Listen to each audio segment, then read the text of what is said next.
প্রিয় দর্শক মণ্ডলী, জর্ডান এবং উজবেকিস্তানের ইসলামিক ইতিহাস, ঐতিহ্য ও ইসলামিক স্থাপত্যের উপর নির্মিত সানকুইক ইসলামিক কাফেলা পাওয়ার্ড বাই স্বপ্ননিবাস অনুষ্ঠানে আপনাদের প্রত্যেককে স্বাগত জানাচ্ছি।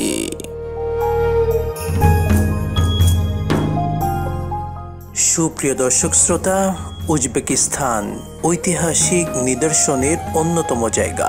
এই উজবেকিস্তানে দর্শক আমরা আপনাদেরকে বিভিন্ন পর্বে ঘুরে ঘুরে উল্লেখযোগ্য স্থাপনা আপনাদেরকে দেখিয়েছি। ঠিক আজকে আমরা আপনাদেরকে এমন একটি চমকপ্রদ জায়গা দেখাবো যেটা ইতিহাসে এক অনন্য স্থান নিয়ে আছে। আমরা যে জায়গাটিতে আপনাদেরকে নিয়ে এসেছি এটি ল্যাব-ই-হাউজ নামে পরিচিত।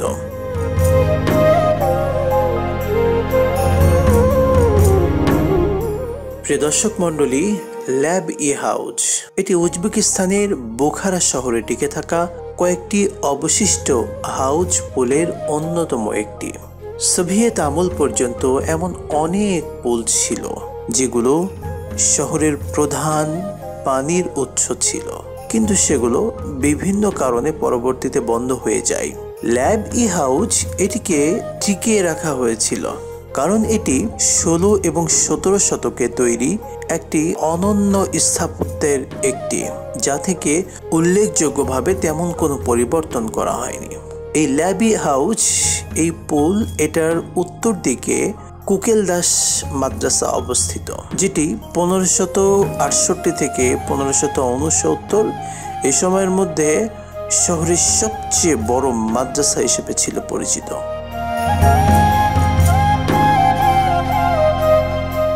এবং এখানে নাদির দিভান বেঘি দ্বারা নির্মিত দুটি ধর্মীয় স্থাপনা রয়েছে। মূলত একটি খানকা এবং একটি মাদ্রাসা এর পাশে অবস্থান করছে। দর্শক, যথাক্রমে পুলের পশ্চিম এবং পূর্ব দিকে দাঁড়িয়ে আছে আরেকটি মাদ্রাসা, ছোট কাজিয়ে কালান নাসির উদ্দিন মাদ্রাসা। বর্তমানে এই মাদ্রাসাটিকে মূলত ভেঙে ফেলা হয়েছে। পূর্বে কোকেলদাস মাদ্রাসার পাশে অবস্থিত ছিল এটি। প্রিয় দর্শক মণ্ডলী, এই ল্যাব-ই-হাউজ এখানে এক ঐতিহাসিক ঘটনা জড়িত আছে। এই ল্যাব-ই-হাউজ, এই মাদ্রাসা, খানকা, এই পুল, এই সমাহারের এক ইতিহাস রয়েছে নাদির দিভান বেঘির নামের সাথে ঘনিষ্ঠভাবে জড়িত, যিনি একজন গুরুত্বপূর্ণ ব্যক্তি ছিলেন। কথিত আছে যে যখন নাদির দিভান বেঘি তার নাম বহনকারী খানকা তৈরি করেছিলেন, তখন এই ভবনটির কাছে একটি বৃদ্ধ ইহুদি বিধবার মালিকানাধীন একটি বড় জায়গা ছিল। নাদির দিভান বেঘি সিদ্ধান্ত নিয়েছিলেন যে তার এই জায়গাটি কিনে একটি পুলের জন্য উপযুক্ত হবে, কিন্তু বিধবা সম্পত্তি কেনার জন্য তার প্রস্তাবকে ফিরিয়ে দেন।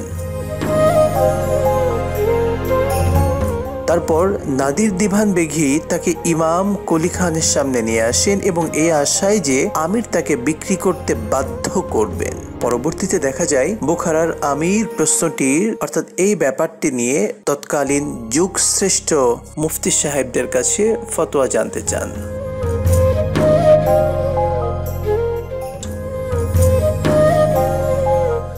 মুসলিম আইনের এই বিশেষজ্ঞরা অর্থাৎ মুফতি সাহেবরা সিদ্ধান্ত নিয়েছিলেন যে বিধবার সম্মতি ছাড়া সম্পত্তি কেনার কোনো আইন উপায় নেই। যেহেতু ইহুদিরা অমুসলিমদের ওপর জিজিয়া বা ভোট কর প্রদান করে, সেজন্য এই দেশে মুসলিম এবং ইহুদি সবার সমান অধিকার ছিল। সুতরাং সে নাদির দিভান বেঘিকে সেই একগুঁয়ে ইহুদির বাড়ির কাছে একটি ছোট্ট জলাশয় তৈরি করতে হয়েছিল। যদিও এটি আরো ব্যয়বহুল ছিল, শীঘ্রই সেই সেচের খাত থেকে পানি বিধবার ঘরের ভিতরে তলিয়ে যেতে লাগলো।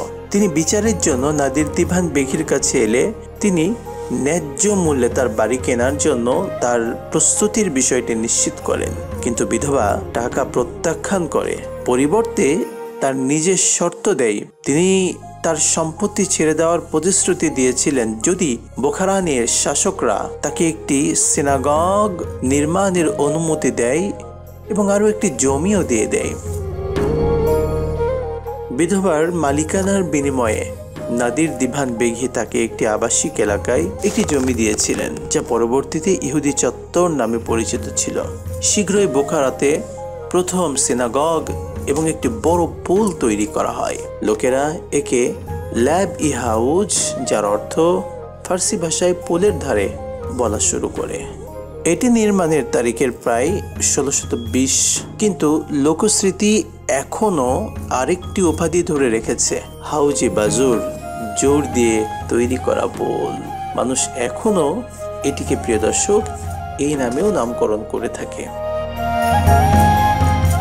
প্রিয় দর্শক মন্ডলী, দেখছিলেন আপনাদের প্রিয় চ্যানেলে প্রিয় অনুষ্ঠান জর্ডান উজবেকিস্তানের ইসলামিক ইতিহাস, ঐতিহ্য ও ইসলামিক স্থাপত্যের উপর নির্মিত সানকুইক ইসলামিক কাফেলা, পাওয়ার্ড বাই স্বপ্ন নিবাস। আজকের মতো বিদায় নিচ্ছি, আবারও দেখা হবে পরবর্তী পর্বে। আসসালামু আলাইকুম ওয়া রাহমাতুল্লাহি ওয়া বারাকাতুহু।